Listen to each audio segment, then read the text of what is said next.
જય શ્રી કૃષ્ણ. એક animation film છે પેટ ડોગ, કદાચ તમે જોઈ હશે.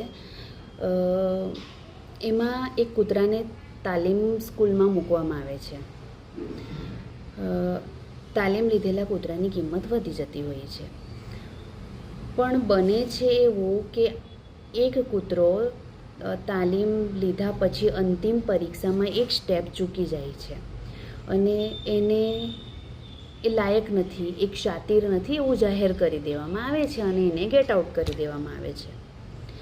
હવે એ જ્યારે બહાર નીકળે છે ને ત્યારે ગેટની બહાર એક અંધ મહિલા રસ્તો ક્રોસ કરતી હોય છે અને એની આગળ એક મોટો ખાડો છે, પણ એ અંધ મહિલાને ખબર નથી. જે નજર આ જે લાયક નથી, જે શાતીર નથી, એ કૂતરાની નજર એની પર પડે છે અને એ વીજળીના ચમકારાની જેમ દોડીને પેલી મહિલાના કપડાને મોઢામાં લઈને એને સાઈડ પર લઈ લે છે અને મહિલા બચી જાય છે.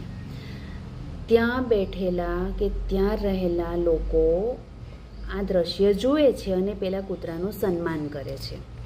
હવે આની પરથી તમે વિચાર કરો કે જસ્ટ એ લાયક નથી, ક્ષાતિર નથી એવું જેને સર્ટિફિકેટ આપી દેવામાં આવ્યું, એ કૂતરાનું હવે 5-10 સેકન્ડમાં કે 5-10 મિનિટમાં જ એનું સન્માન થઈ જાય છે. કેમ? તો કે એણે કોઈનું જીવન બચાવ્યું.